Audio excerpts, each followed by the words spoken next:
1, 16 to 18. So, basahin po natin.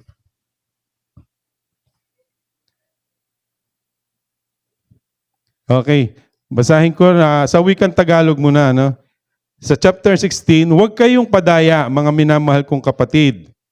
Ang bawat mabuting kaloob at ang bawat sakdal na kaloob ay pawang buhat sa itaas na bumababa mula sa Ama ng mga ilaw na walang pagbabago ni kahit anino man ng pag-iiba.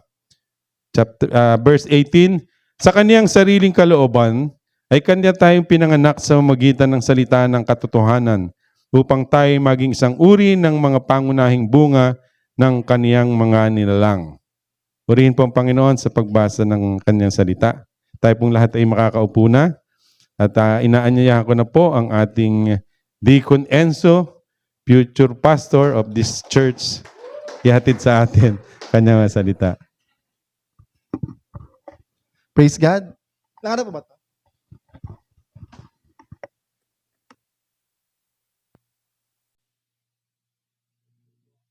Praise God. Yan.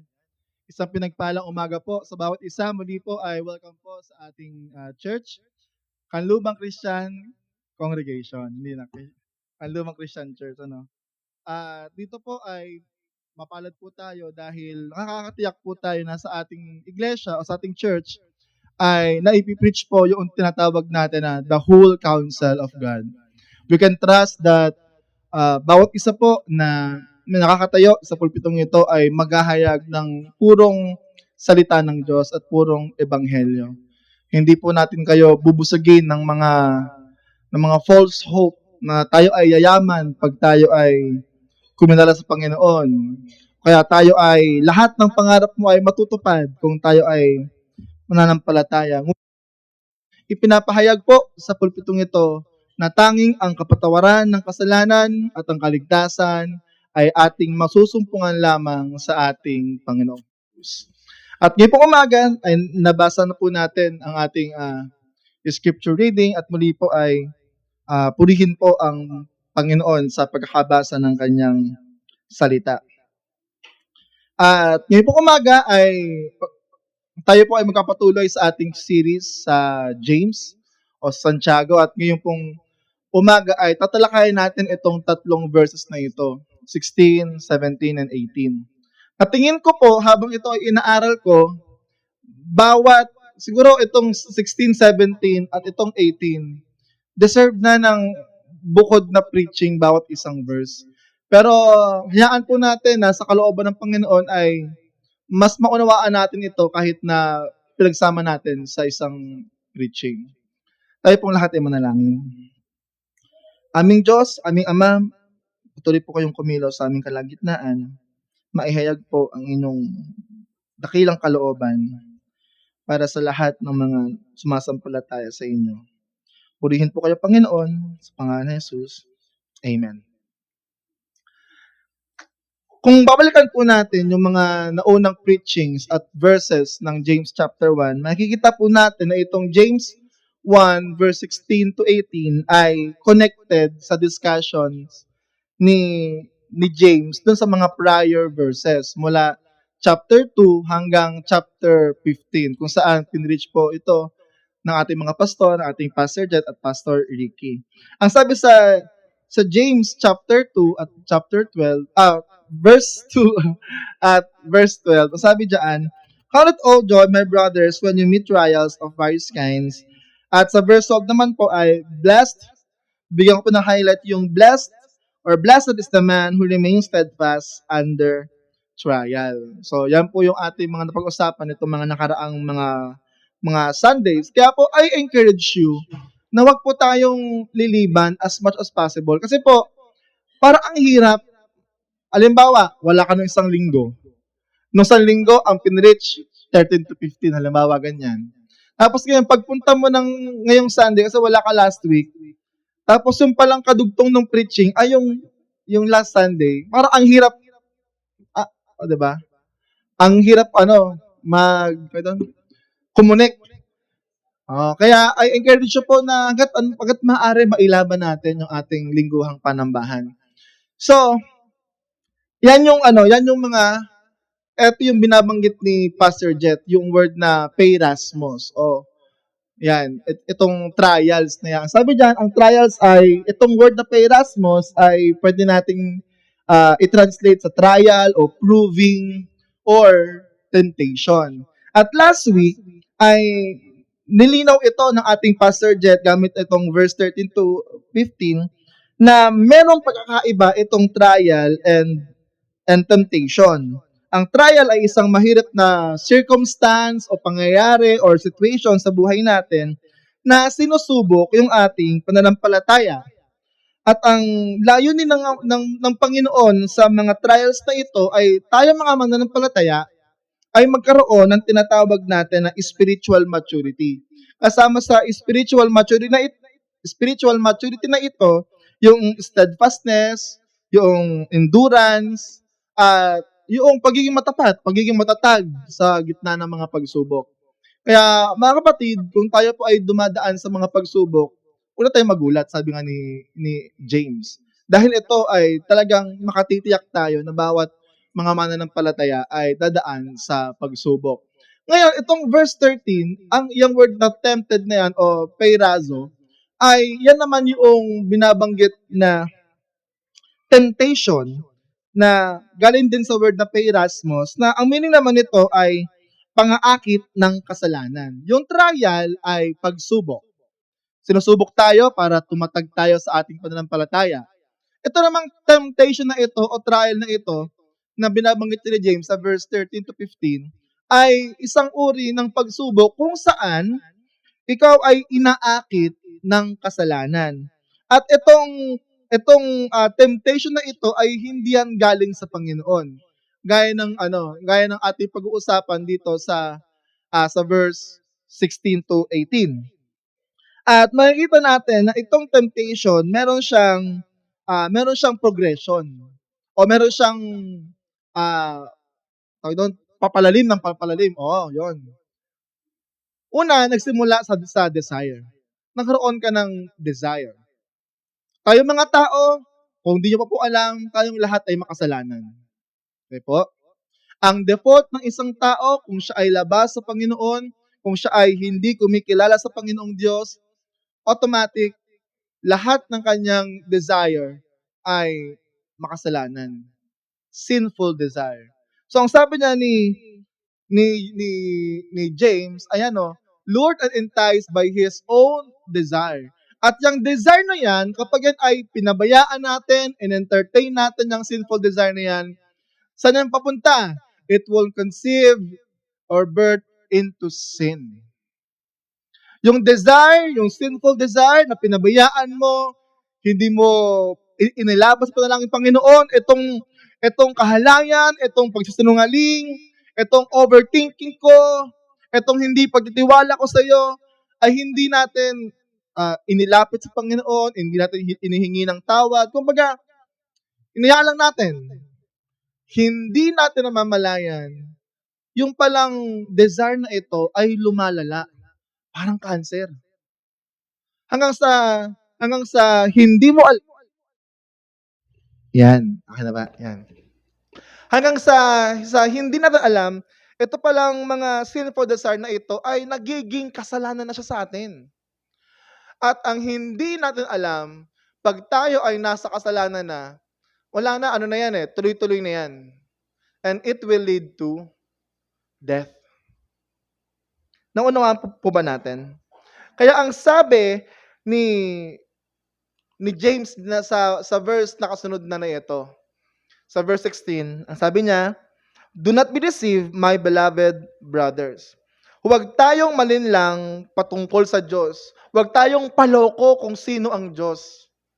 So mga kapatid, napakadali kasi sa atin na magkaroon ng maling pananaw tungkol sa Diyos kapag tayo ay dumadaan sa iba't ibang mga pagsubok. Tunay po ba yun? Pag may sakit tayo, mabilis nating isipin na may sakit ako, parang hindi na ako gagaling, siguro pinabayaan ako ng Diyos. Kapag nawalan tayo ng trabaho, iniisip natin, wala na akong trabaho, paano ako makakakain? Siguro, hindi ako mahal ng Diyos. Kung halimbawa, pinapanalangin mo na sana ako ay makapasa sa exam, Sino dito po yung merong pinapanalangin? Oo. Sa mga wala pong pinapanalangin, umattend po tayo ng prayer meeting para meron tayong pinapanalangin, ano? Oh, kasama po ako do'n. Tayo pong lahat. So, tayo pong lahat ay nananalangin, meron tayong gustong hingin sa Panginoon. Pero minsan hindi naman agad-agad natin nare-receive.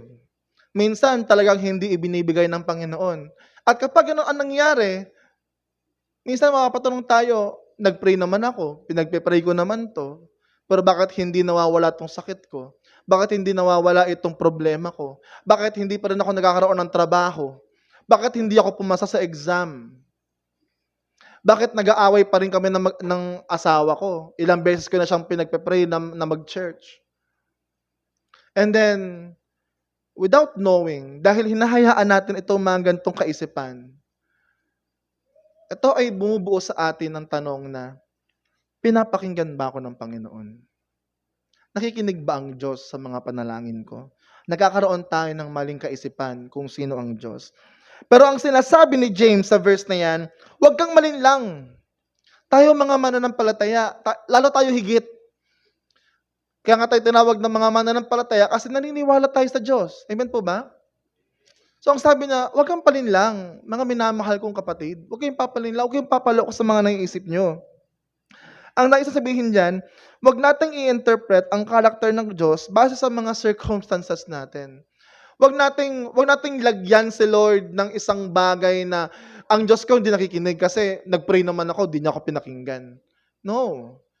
Hindi ganoon ang Diyos. Huwag nating i-interpret ang karakter ng Diyos o kung sino siya base sa mga nararanasan nating mga sitwasyon sa buhay natin. Sa halip, dapat nga nating tingnan itong mga nangyayari sa buhay natin sa liwanag kung sino nga ba ang Diyos. As ang ginagawa natin baliktad. Ini-interpret natin kung sino ang Diyos base rin sa mga pangyayari sa buhay natin. Baliktad. I-interpret natin yung mga nangyayari sa buhay natin base kung sino ang Diyos. Kaya mga kapatid, napaka-importante na tayo ay nagbabasa ng Biblia o kaya, bare minimum, tayo ay uma-attend ng mga Sunday worship service. Kasi how can we know this God na ating pinaniniwalaan if we are not making effort to know Him? Tama po ba ako? Sa mga may asawa po dyan, paano niyo po nakilala ang inyong mga asawa? Siguro nakita nyo yan somewhere sa isang lugar. Pero naniniwala ko hindi natapos doon.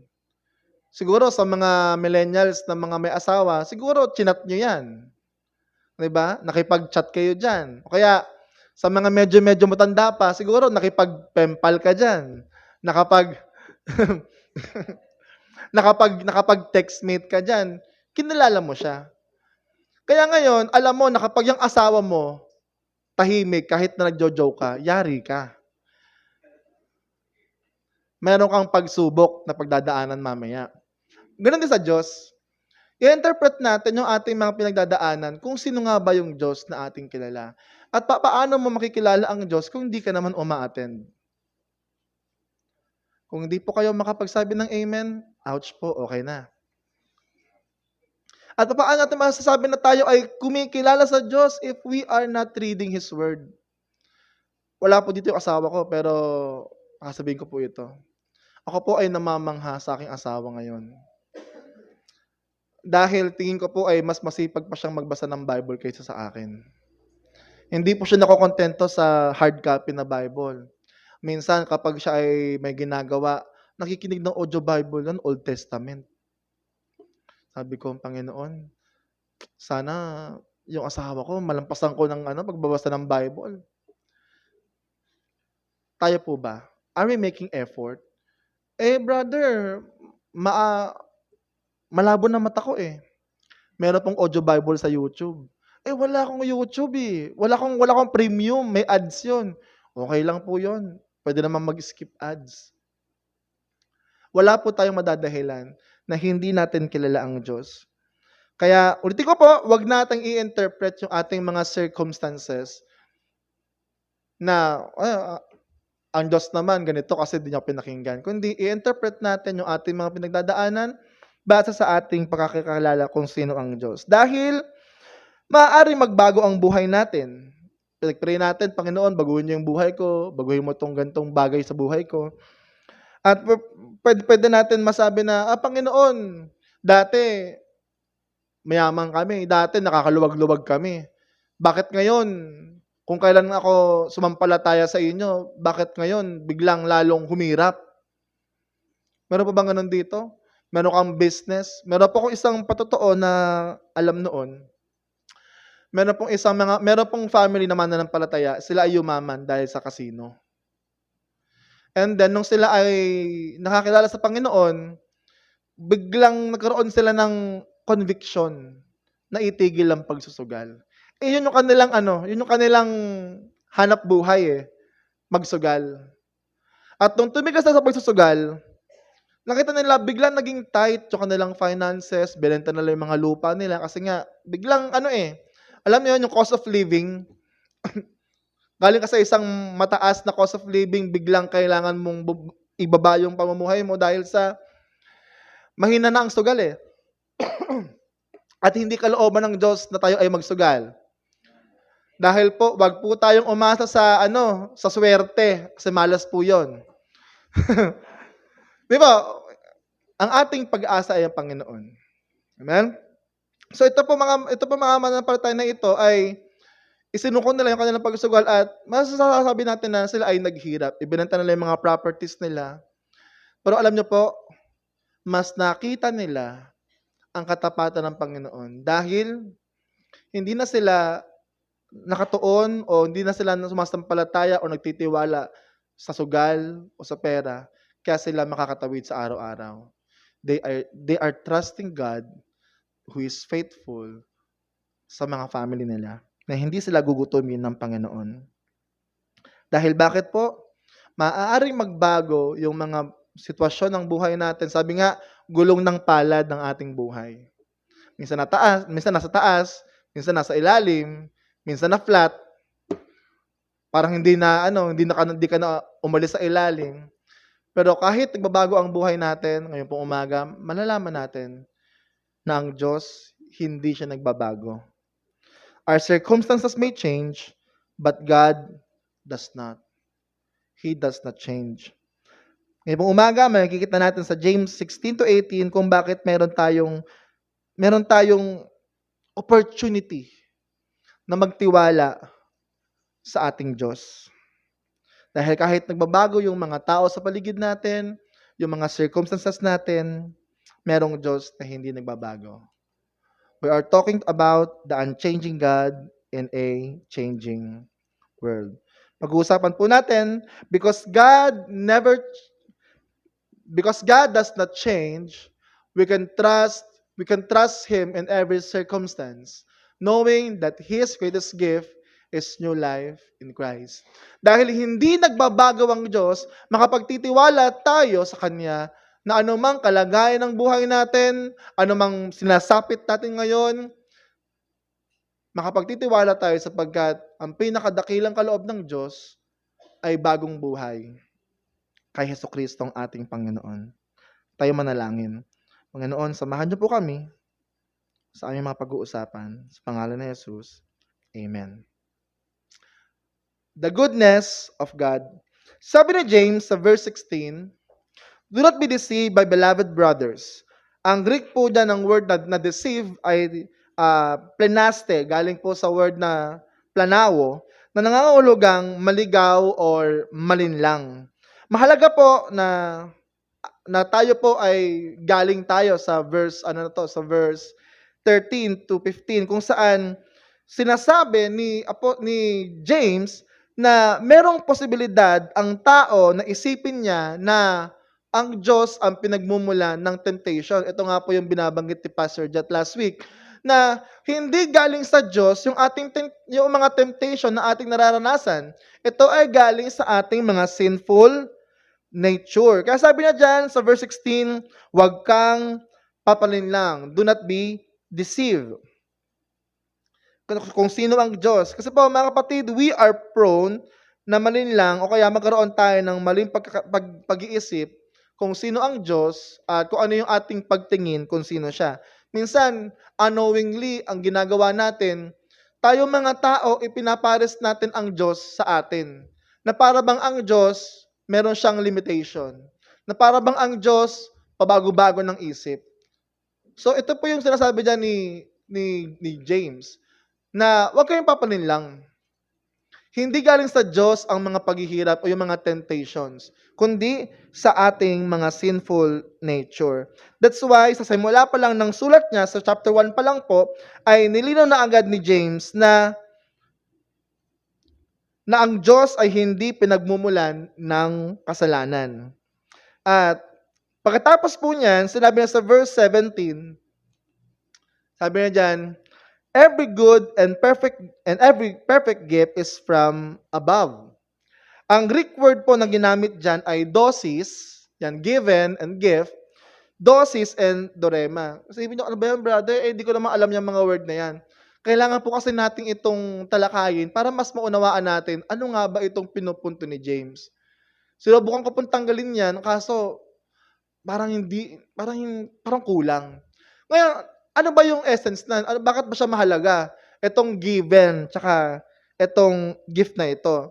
Well, yung given na yan ay tumutukoy kung sino yung nagbibigay at yung gift naman ay kung ano yung ibinigay.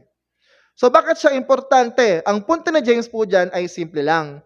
Every good thing we receive ultimately comes from God. Lahat ng mga bagay na mabuti na ating natatanggap ay galing sa Panginoon. 'Di ba? Halimbawa, meron kang sakit, nagpa-opera ka. Tapos ang sabi mo, "Thank you Lord. Ako ay gumaling." Ang sabi ng mga atheists, "Bakit thank you Lord? Doktor yung naggamot sa iyo." 'Di ba? Ayun yung mga sasabi ng mga atheists eh. Bakit thank you Lord? Dapat pasalamatan mo yung gumawa ng gamot na iniinom mo. Pero tayo mga Kristiyano, alam natin na every good and perfect gift comes from God. Na lahat ng mabuti na ating natatanggap ay regalo, na physical, bagong phone, bagong kotse, niregaluhan ka ng mga kaibigan mo ng kotse, 'di ba? So, lahat ng BYT. lahat ng mabuti, kagalingan, provision, nakapulot ka ng 1,000, 'di ba? Oh, praise God, nakapulot ako ng 1,000. So, yun ay gawa ng Panginoon, 'di ba? Tandaan natin, brother, 'di ba yung doktor ginamit siya ng Panginoon? Kung naniniwala tayo na ang Diyos, lahat ng bagay ay sakop ng kanyang providence, ng kanyang sovereignty, naniniwala tayo na lahat na nangyayari sa buhay natin ay kalooban ng Diyos. At itong mga mabubuting bagay na ito ay galing sa Panginoon. Now, if every good thing comes from God, masasabi natin na ang Diyos ay hindi source ng kasalanan. Kung lahat lang pala ng mabuti ay sa Panginoon ang gagaling, imposible na magkaroon siya ng kasalanan. Imposible na manggaling sa Kanya ang kasalanan dahil meron ba dito makapagsasabi na ang kasalanan ay mabuti? If not, we can say that sin does not come from God. Ang kasalanan ay hindi galing sa Diyos. Siya ang ultimate source ng kabutihan. Ang bawat mabuting pagbibigay, halimbawa, binigyan ka ng love gift, meron nabigay sa'yo ng regalo, malapit na December. Lahat yon ay galing sa Panginoon. At bawat mga service na ating natatanggap, lahat ito ay kaloob na nagmumula sa itaas. Galing sa Diyos. Kaya naniniwala po ako, itong ating service na van, ito ay galing sa Panginoon. Bakit po? Mabuting bagay yan. Kasi may mga sinusundo at yung mga sinusundo, nakaka-attend. Hindi ba mabuting bagay yon? Amen? Amen. Kaya naman, tayo pong lahat, na kung nais natin na magamit ng Diyos para sa kabutihan, siguro naman, wala ditong nais magamit sa kasamaan. Meron po ba? Amen? Meron po dito nais magamit sa kasamaan. Wala naman po, di ba? Dahil lahat tayo, nais natin magamit tayong lahat sa kabutihan. Kung kayo po ay hindi pa nakakapag-pledge para sa ating church vehicle, ay mag-pledge po tayo kahit 20, no? Maging parte tayo ng kabutihang ipinaparanas ng Panginoon sa bawat isa. Kaya kapag dumadaan tayo sa mga trials na ito, hindi natin dapat isipin na dahil nahihirapan tayo ay tumigil ang Diyos sa paggawa ng mabuti. Kaya naman, mga kapatid, ulitin ko po, kapag tayo ay dumadaan sa mga pagsubok, huwag nating isipin na dumadanas ka ng pagsubok, siguro hindi na mabuti ang Panginoon. Kasi minsan, hindi natin nakikita ang mga ginagawa ng Diyos. Minsan, madalas nga, na yung mga ginagawa ng Panginoon sa atin, hindi natin nakikita in a specific sense. Makikita na lang natin, kaya pala nangyari yun kasi ito pala yung gustong gawin ng Panginoon. Kaya pala ako ay natanggal sa trabaho kasi ito palang trabaho na to gumagawa ng anomalya. Kaya ngayon, hindi ka tuloy nakasuhan kasi wala ka na, natanggal ka. May mga ganon. Kaya ka pala naflatan ng gulong kasi kung hindi ka naflatan ng gulong, kasama ka sana dun sa inararo ng 10-wheeler. May mga ganun eh. Kung baka minsan yung mga millisecond na mga delays, yung mga millisecond changes, minsan parang ano ba yan? Nagbago na naman tong schedule namin. Pero alam mo, for good purpose yun. Kasi minsan, inaadya tayo ng Diyos sa mas malaking gulo. Minsan, inaalis tayo ng Diyos sa mas mahirap na kalagayan. Kaya malamang sa malamang yung ating hirap na dinadanas ngayon, maliit na lang yan na paghihirap kumpara doon sa dapat natin danasin. Kaya again, every good and perfect gift comes from God. Minsan, hindi natin naiintindihan kung bakit natin kailangan pagdaanan ang isang bagay. Ba't ko ba kailangan dumanas ng sakit? Ba't ko ba kailangan mawala ng trabaho? Ba't ba kailangan yung asawa ko laging galit sa akin? Di pa sa akin yun, ha? Pero alam niyo po, ang hindi natin naiintindihan ay hindi nangangahulugang, kapag hindi natin naiintindihan ng isang bagay, hindi ibig sabihin nun, ay hindi na rin natin naiintindihan ng Diyos. Mga kapatid, kung hindi natin naiintindihan yung mga sitwasyon natin ngayon, we can trust the giver of that gift. Trust the giver even when you don't understand the gift. Brother, gift ba tong sakit na to? Brother, gift ba itong paghihirap na to? Hindi na ako makatulog eh. Hindi na ako makatingin sa mga tao. Kasi hanggang ngayon, wala pa rin akong trabaho. Gift ba ito? Itong dinadanas kong paghihirap? Yes.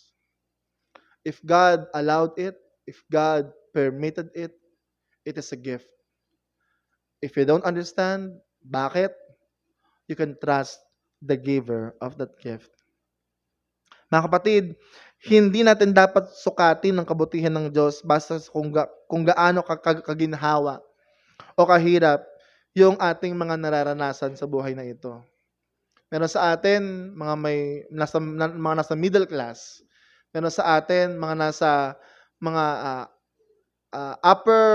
mid-upper class, yan. Meron sa atin yung tinatawag ng mga nasa laylayan. Nakabase ba ang kabutihan at katapatan ng Diyos sa mga classes na yan? Kung tapat ang Diyos sa mga taong medyo mariwasa, tapat din ng Diyos sa mga nangangailangan. Oo, minsan ang kabutihan ng Diyos ay nakikita natin sa ating mga pangyayari sa buhay natin. Halimbawa, ikaw ay naging Dean's Lister. Meron pa tayo dyan, Dean's Lister. Masasabi natin, glory to God. Wow, grabe si Lord sa buhay niya. Dean's Lister siya. Tapos yung namang isa, 75. Sabihin ba, hindi naging mabuti ang Diyos sa kanya?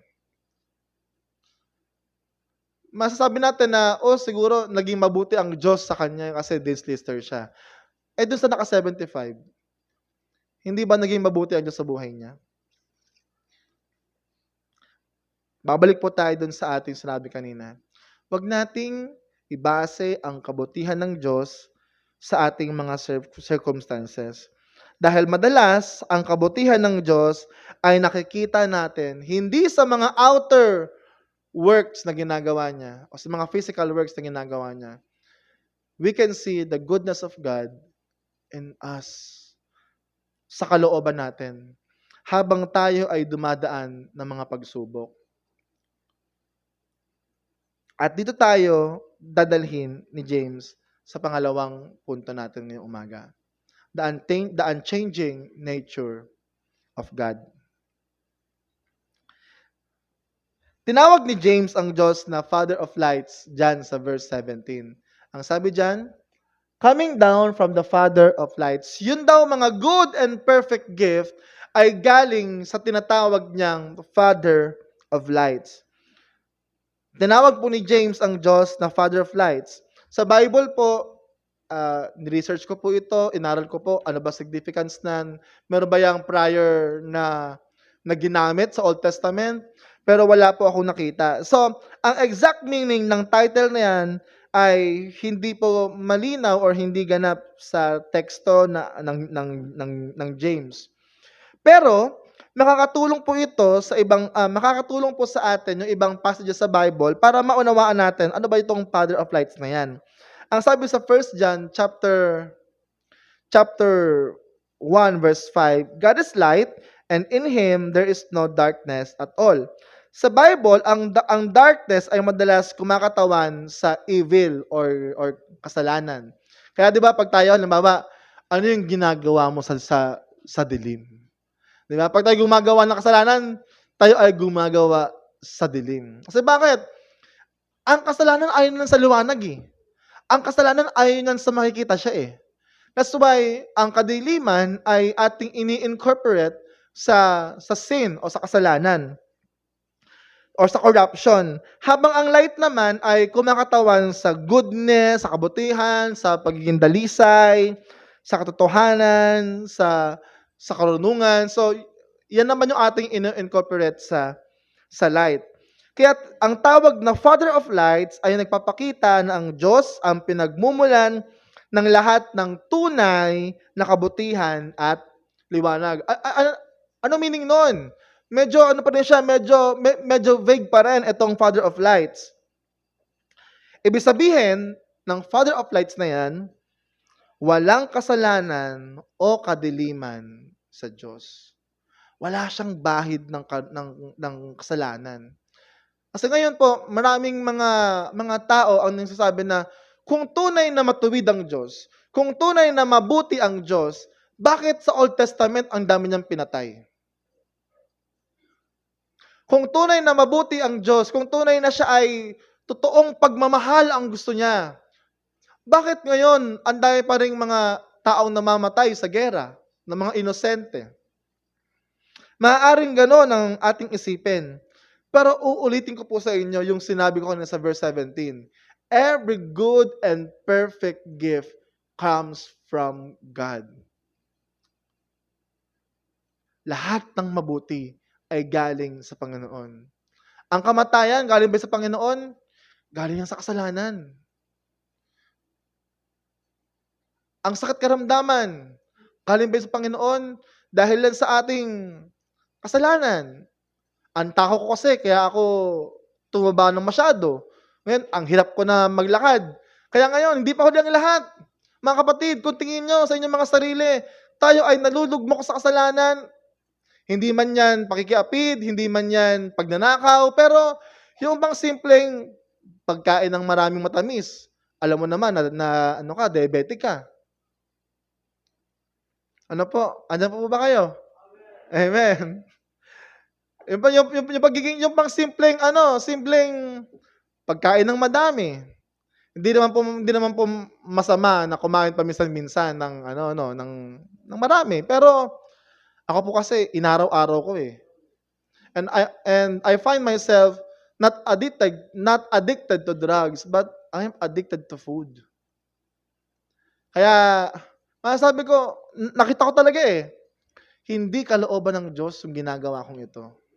How can I say a brother na siguro merong struggle sa kanyang sa pornography, sa alcoholism, o kung ako naman ay addicted sa alak. Salamat po sa mga nagtatap sa akin palagi na, "Uy, mag-diet ka na." Yan, sila Pastor Jet yan, unang-una yan. Salamat po. Ngayon, isang mabuting bagay 'yon, ano, na kaya ka nakaranas ng, parang naninikip dibdib ko, Ano 'yon, topic ng Diyos sa'yo, isang mabuting bagay 'yon. Isang paalala kumbaga. Ingatan natin ang ating mga katawan. Ngayon, ang sabi diyan, at hindi lamang spiritual light yung mga nagmumula sa Diyos. Itong yung mga spiritual light, yun nga, yung kabutihan, pagiging dalisay, pag-ibig. Hindi lang yon ang mula sa Panginoon. Siya rin ang lumikha ng mga physical lights. Ano yung mga physical lights? Yung sun, yung moon, yung stars. Siya rin ang gumawa nun. Ang sabi sa Psalms, yun daw mga bituin ay galing sa bibig ng Panginoon.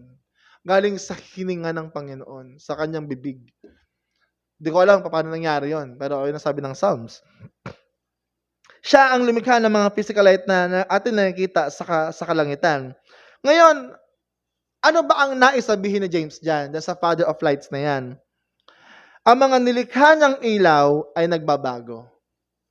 Yung pag-ibig na meron tayo, yan ay galing sa Panginoon. Nagbabago yan. Naniniwala ako, hindi natin palaging mahal ang ating mga magulang. Hindi natin palaging mahal yung ating mga asawa. Meron ba dito 100% araw-araw? Minsan nga, Panginoon, di ako to Panginoon, malapit na ako mapuno. Ito ka lang. Yun po ang sabi ng asawa ko sa akin. Malapit na raw siyang mapuno sa akin. Yun. Kasi nagbabago yung emotions Nagbabago yung mga bagay na yan. Pero itong Father of Lights na ito ay hindi nagbabago. Yung sun, pwede magbago, minsan sobrang init. Yung moon, nagbabago yan, buwan-buwan. Merong waning, merong waxing, may full moon, minsan wala siya. Nagbabago siya ng anyo. Pero ang Diyos, hindi siya nagbabago. Hindi siya ngayon full moon. Napakabuti ng Diyos. Kitang-kita ko ang kabutihan niya. Tapos, after 15 days, wala yung buwan. Wala ang Diyos. Hindi siya ganon. Hindi siya nagbabago. Yun po ang meaning ng Father of Lights lang na yan. He is unchanging. He is immutable. Sinabi pa ni James dyan, with whom there is no variation or shadow due to change. Ang Greek word po dyan ay paralage. Yan. Paralage na tumutukoy sa variation, pagbabago, change, pagkakaiba. Habang yung pong part na dyan, di ko na po sinama ito, change. Yan ay change lang, pagbabago. Ibig sabihin yan, yung mga ilaw na ito ay pwedeng magbago. Pwedeng nandyan ngayon, bukas wala. Pero ang Diyos, andyan siya ngayon, andyan siya bukas, andyan siya magpakailanman. Hindi po siya natutulog ng Diyos. Sabi ni Gary V, natutulog ba ang Diyos? Ang sagot, hindi. He never sleeps nor slumber. Kaya pag tumawag ka sa Kanya, He will hear. He will answer. Minsan, madaling araw, magigising ka, umiiyak. Marami kang dala-dala. Stress ka. Depressed ka, may anxiety ka. Minsan magigising ka, ang sakit ng katawan mo. Hindi ka makalakad, hindi ka makabangon. At wala ka namang ibang magagawa You just want to cry. Pero ang Diyos, pag tumawag ka, Panginoon, ang sakit-sakit. Panginoon, ang hirap-hirap. I will assure you that God hears our prayers. Nakikinig siya sa ating mga panalangin. Kung ang Diyos ay tapat noon, siya ay tapat ngayon. And this is very important, itong ating tinutukoy na ang Diyos ay hindi nagbabago sa context ng James chapter 1. Dahil again, ang buhay natin ay nagbabago. Ang ating trabaho nagbabago, ang ating finances nagbabago, ang ating mga relationships ay nagbabago, even our health nagbabago. Lalo na yung ating emotion, laging nagbabago yan. At pwede rin magbago yung ating mga circumstances. Hindi naman, sabi nga, hindi naman araw-araw may bagyo. Diba? Hindi naman araw-araw puro lang hirap yung dinadanas mo. Nagbabago yung ating mga circumstances.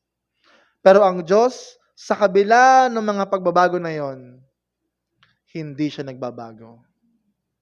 Kung tapat siya noong ngayon na nakakaluwag-luwag ka, tapat din siya ngayon na medyo gipit ka. Kung tapat siya noong mga panahon na wala kang sakit, tapat siya noong ngayon na may sakit ka. Kung siya ay tapat nung ay may trabaho, tapat din siya ngayon na meron kang trabaho, na wala kang trabaho.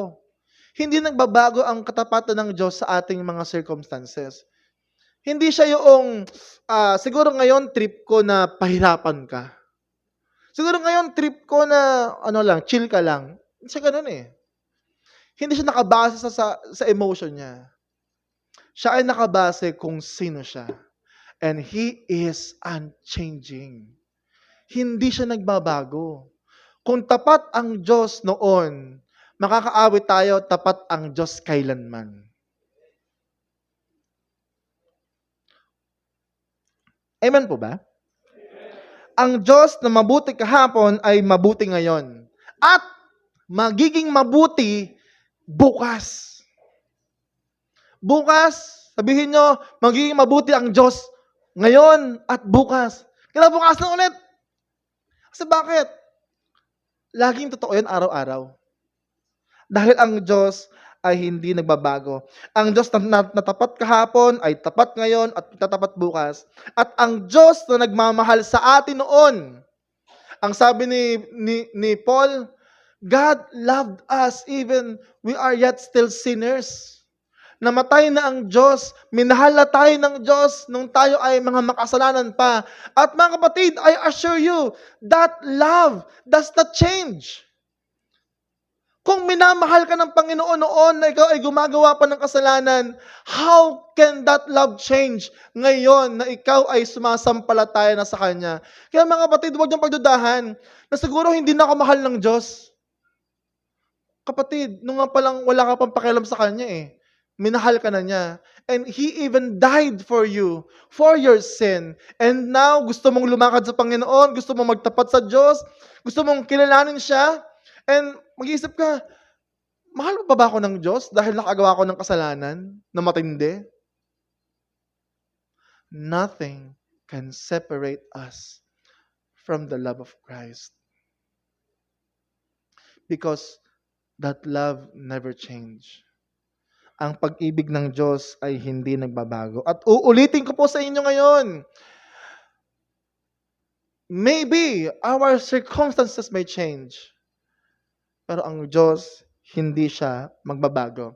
And that is the beauty of God's immutability. He remains forever constant. And we can trust a God who never changes. Makapagtitiwala po tayo sa isang Diyos na hindi nagbabago. Kaya habang dumadaan tayo sa mga pagsubok, huwag nating hayaan na ang pagbabago ng ating mga circumstances ay magdikta kung sino ang Diyos. Hindi nagbabago ang Diyos dahil sa nagbabago ang buhay natin because God is sovereign over our suffering. We can trust that even in the midst of our pain, of our sufferings, He remains good. Siya ay nananatiling mabuti kahit nasa gitna tayo ng pagsubok. Kahit dumadanas tayo ng paghihirap. Huwag po nating hayaan na maging clouded ang ating isipan na, naghihirap ka na ngayon, pasimba-simba ka pa ngayon, naghihirap ka na. Ano naman? Hindi na ako nagtitiwala sa mga bagay na ito. Ang pagtitiwala ko ay nasa Panginoon. We can trust a God who remains good. At kahit na hindi natin lagi nauunawaan ang ginagawa ng Diyos sa gitna ng ating mga paghihirap o mga sufferings, makakapagtiwala tayo na siya ay mabuti at may layunin sa lahat ng bagay. Gaya po nung sinabi ko nung nakaraang preaching, He has a purpose for every trial. Kaya tayo dumaan sa mga sakit, sa mga brokenness, sa betrayal. Kaya tayo dumaan doon dahil merong nais at merong layunin ang Panginoon para sa atin. And we can trust na ngayon, sa lahat ng mga nangyayari sa buhay natin, it is under God's control. Tandaan po natin yan. It is under God's providence. Lahat kuya, lahat brother, kahit yung mga paghihirap, kahit yung mga karamdaman, kahit yung sakit ko na to, parang lagi na ata ako nasa ospital. Yes. It is under God's control. Kung nais ng Diyos na bukas pagising mo, wala na yan, pwede. He can do it. Walang mahirap sa Diyos. Sabi nga nung kanta kanina, walang mahirap sa Diyos. Walang imposible sa Diyos. He can do it. Pero bakit di niya ginagawa? Because He want us to learn something. He want us to endure it. For us to know what is endurance. Yung asawa ko, yung tatay ko, yung kapatid ko, pinagpipray ko naman na makakilala sa Panginoon, na makapag-church na magbago kasi lagi na lang kami nag-aaway, lagi na siyang galit. Pinagpipray ko naman, pero bakit ganoon? Pero bakit para walang nangyayari? Kapatid, be strong. Merong plano ang Diyos, bakit nangyayari yan? Maaring para patatagin ka, para turuan ka ng love, magmahal kahit ng isang tao na hindi mo magawang mahalin, magpatawad kahit ng isang tao hindi pa naman humingi ng sorry. Mahirap, mga kapatid, mahirap yon. Pero kaya ng Panginoon. Makapagtitiwala tayo sa Kanya. And lastly, the grace of God. Now, James goes even deeper into what he says about the goodness of God. Sabi niya dyan, sa verse 18, of His own will, He brought us forth by the word of truth. Ang Greek word po dyan ay bolotesis, or yung sa ano po, yung sa, eto, ayan, dito, yan, of His own will. At dito naman sa isa ay apokeo. Ang meaning po niyan ay, ito, of His own will.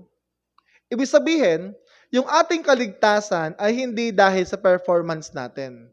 Of His own will, He brought us forth by the word of truth. Inihango tayo ng Panginoon sa kasalanan, sa kadiliman, hindi dahil sa mabuti kang tao o sa mga ginagawa mo sa Kanya. O dahil sa mga ministering ginagawa mo. O kaya, never kang umabsent sa church.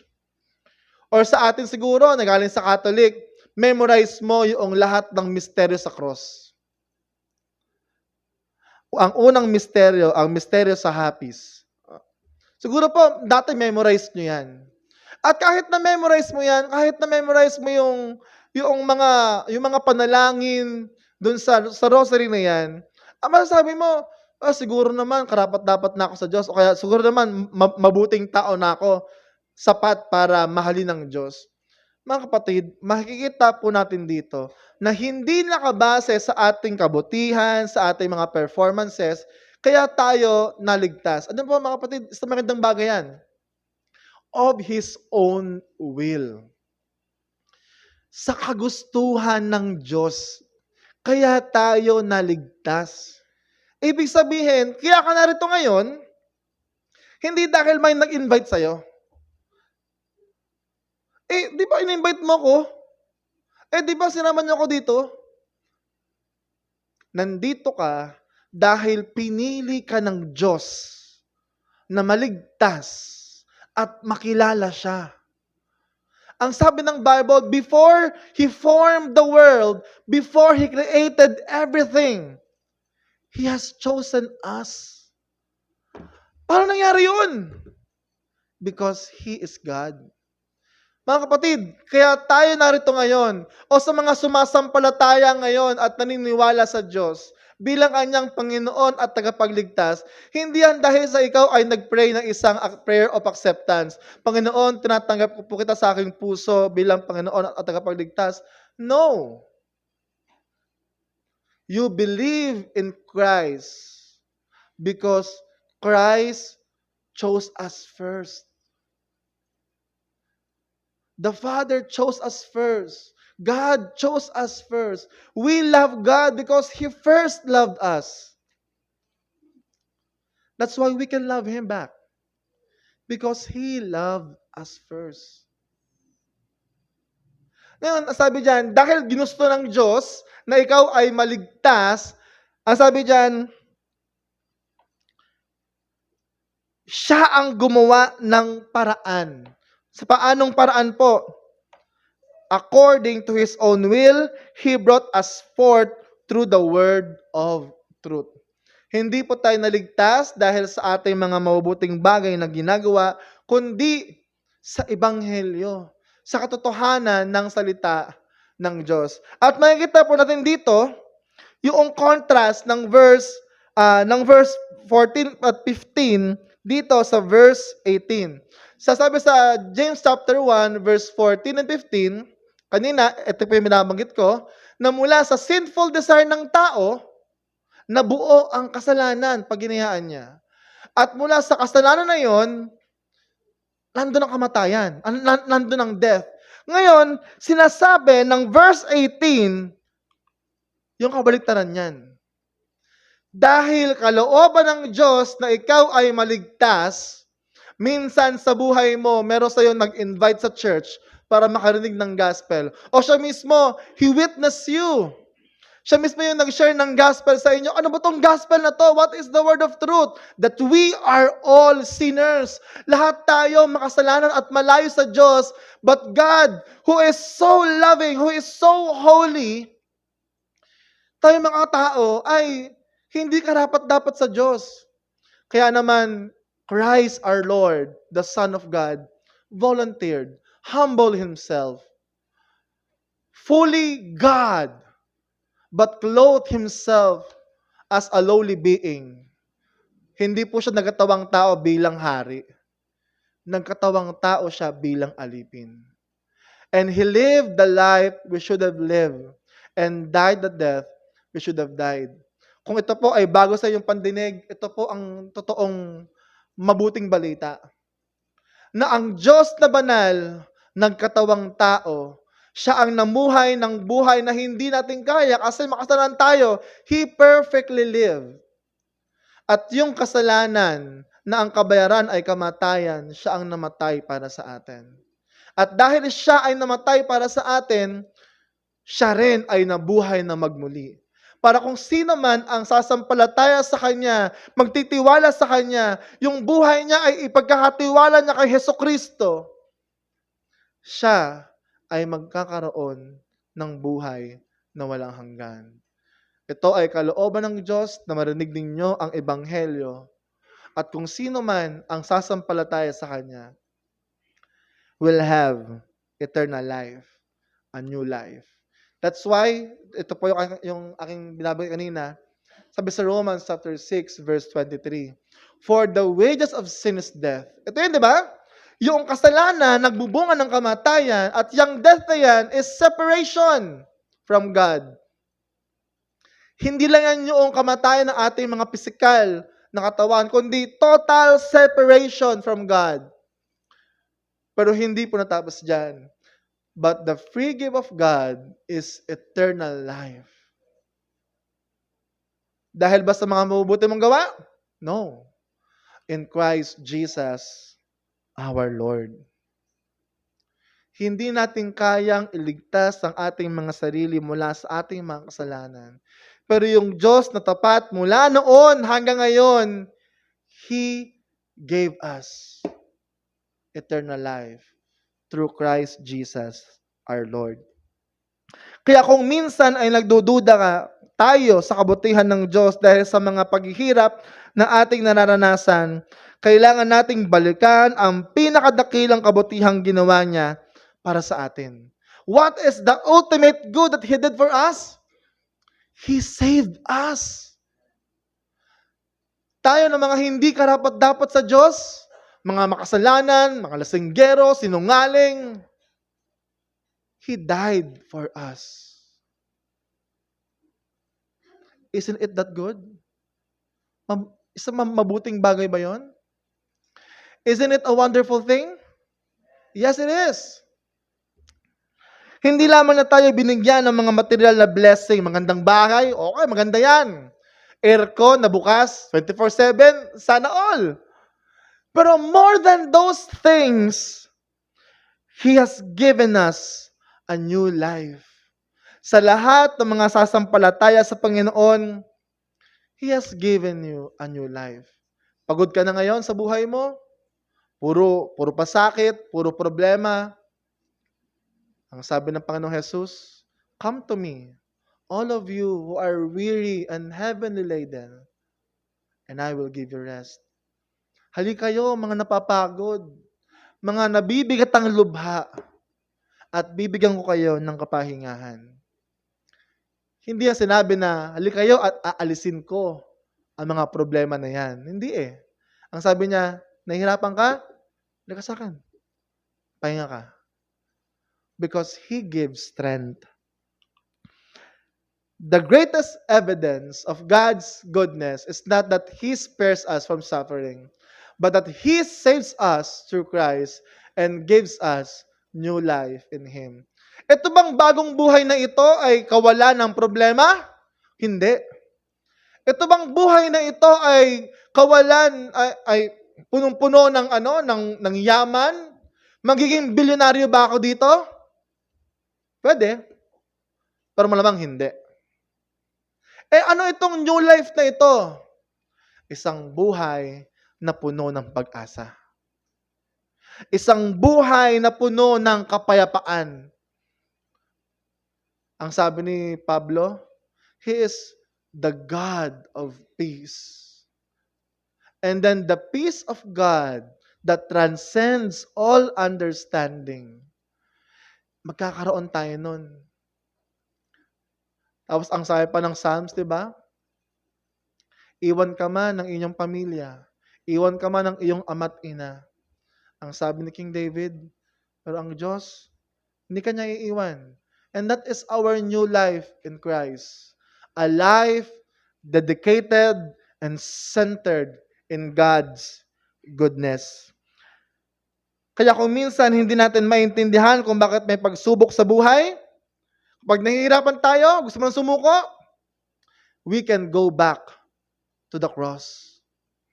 Maaari tayong bumalik sa krus. At doon natin makikita ang Diyos na hindi lamang mabuti sa mga salita niya, kundi isang Diyos na nagpapakita ng kanyang kabutihan sa pamamagitan ng pagbibigay ng kanyang anak para sa ating mga kasalanan. And we will end with this. Ang sinabi pa dyan, a kind of first fruits of His creatures. Mahalaga ang salitang first fruit sa Old Testament. Ang first fruit ay unang ani na inaalay sa Diyos. Ipinapakita nito na ang buong ani ay pag-aari niya. Ngayon, ano po yung meaning nun? Kaya nang tawagin tayo ni James na first fruit, ipinapakita nito na tayo, ang mga sumasampalataya sa Diyos, ay pag-aari ng Diyos at itinangi para sa Kanya. Ang bagong buhay na ibinigay niya sa atin ay patunay na tayo ay para sa Diyos.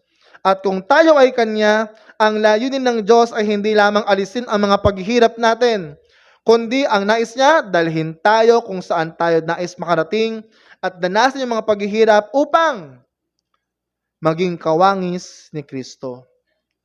Kaya mga kapatid, kung tayo ay dumaraan sa mga paghihirap, ang tawag natin dyan, sanctification. Merong inaalis sa atin ng Diyos ng mga kasalanan. So bakit? Paano ka matututong magtiwala sa Diyos kung hindi ka nawawalan? Paano ka makakapagtiwala sa Diyos na puno siya ng kalakasan kung di ka manghihina? Paano ka magtitiwala sa Diyos para sa iyong kakagalingan kung di ka magkakasakit? And we are experiencing those things because God is sanctifying us. Kaya ang good and perfect na ipinangako ng Diyos ay hindi nangangahulugang magiging madali ang mga bagay-bagay. Hindi ipinangako ni Jesus yan. Na believe in me and magiging easy lahat ng bagay sa'yo? No. Ang ultimate good ay ang patuloy niyang gawain at pagkilos sa atin hanggang sa tayo ay magkaroon ng ganap na kaligtasan at tuluyang maging kawangis ni Kristo. And that is what we call glorification. God is faithful from our election to glorification. And the God who gave us new life will faithfully carry us to the end. Ang sabi ni Paul sa Philippians, He who began a good work in us shall make it into completion. Ngayon mga kapatid, kayo ay naging mga mananampalataya na? Ang sabi niya ni Pablo, hindi na kayo pababayaan. At ang sabi ni James, the God who gave us new life will faithfully carry us to the end. Ngayon ka pa ba niya pababayaan? Ngayon na ikaw ay sumasampalataya na sa Kanya? Kung noon nga na wala ka pang amor para magsimba, tapat na ang Diyos sa'yo. Paano pa ngayon? Hindi nagbabago ang katapatan ng Diyos. Kaya kapag hindi mo naiintindihan ang mga nangyayari sa buhay mo, huwag mong tingnan ang kabutihan ng Diyos sa pamamagitan ng iyong mga circumstances. Tingnan mo ang iyong circumstances sa pamamagitan ng kabutihan ng Diyos.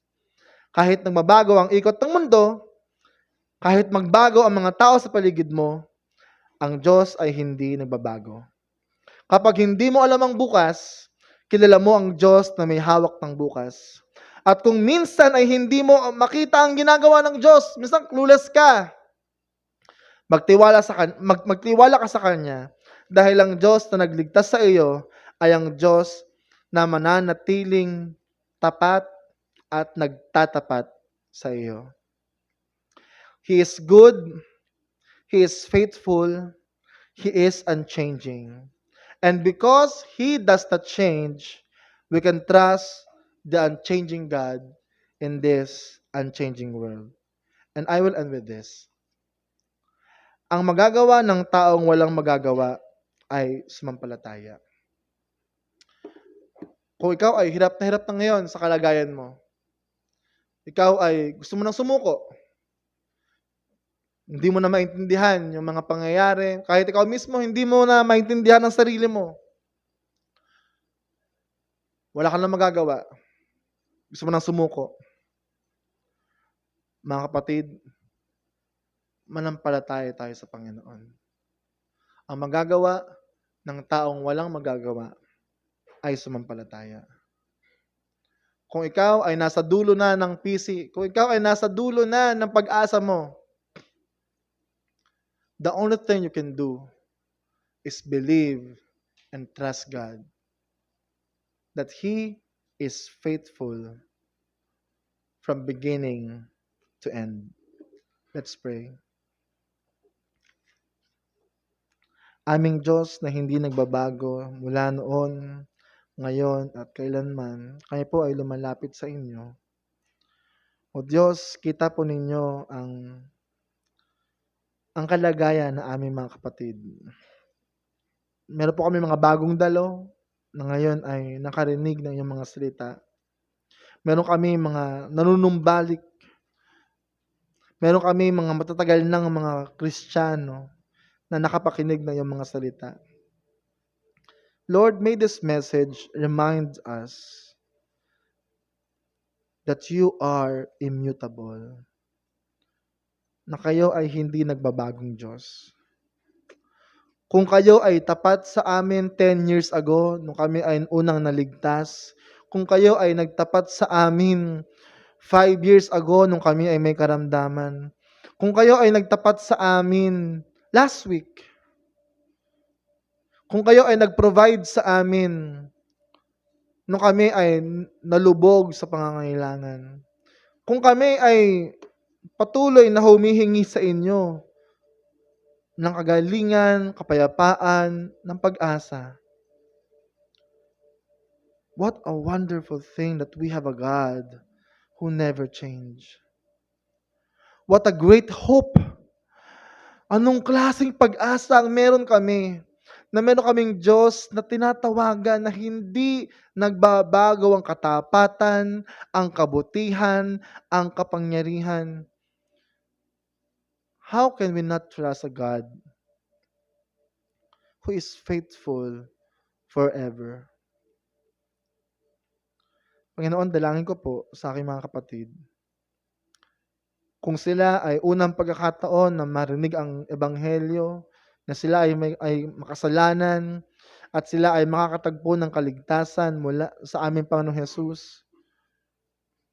Panginoon, dalangin po namin na kumilos po kayo.